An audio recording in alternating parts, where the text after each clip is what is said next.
What's going on, guys? This is Steve and I'm presenting today Guardians of Nowhere, which number one review. Yeah, this is Guardians of this is not Guardians of the Galaxy, this is Guardians of Nowhere. So it'll be featuring the awesome, sexy Angela. So this is a Secret Wars tie-in. Here we go with a review from IGN.com by Schedeen. So just because there isn't a galaxy left to defend doesn't mean the Guardians of the Galaxy get to sit out Secret Wars. This series recasts the team as the Defenders. And what is this? It starts with Angela's scene, and that is super cool. She's really sexy and hot, so every time.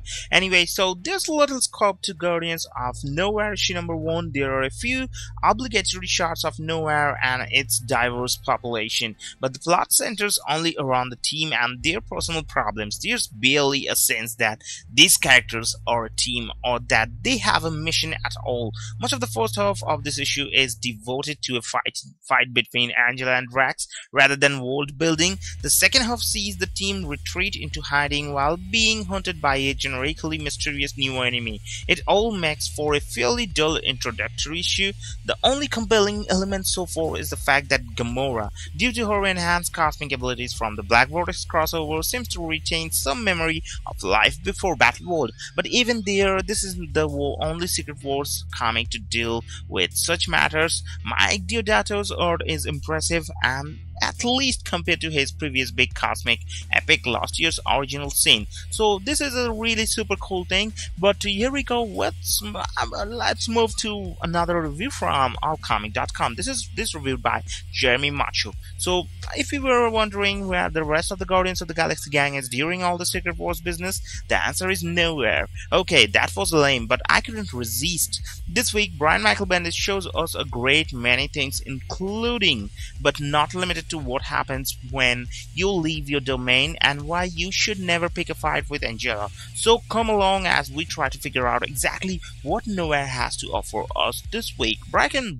Michael Bendis is an icon in the comics industry. He has written almost every relevant Marvel character and his books sell high volume. Bendis has an interesting job in this issue of separating these Guardians from the ones he writes from the now defunct 616. Bendis pretty much starts this issue off with action right out of the gate, which is unusual for him. He establishes that Angela is not a woman you want to mess with, as she takes on Drax without a second thought.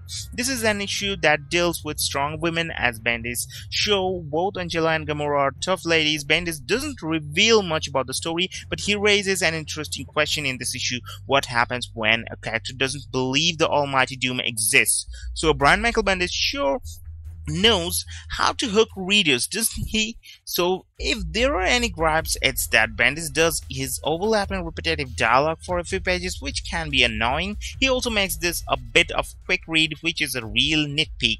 The pencils this issue are handled by Michael Deodato with colors by Frank Martin, and that is the perfect match. So from the first 2 pages we are treated to a full page of a celestial head floating in space and a 2-page splash of a high space station. There are extremely well done pages that are a great way to start off an issue. Much of this issue is a fight scene between the characters. Deodato pretty much draws everything he touches well, and this scene looks excellent. As our heroes go to an unfamiliar village, Deodato gives us a nice establishing panel of the layout of the land. We see gardens and huts and all kinds of things that help us understand the surrounding area. The moody colors from Frank Martin really help establish the difference between Knowhere and the new destination of the Guardians. This issue may not have been so successful with a less skilled colorist, but Frank Martin just rocks it in its introductory chapter. So here is the end. It's time to end the Guardians of the Nowhere.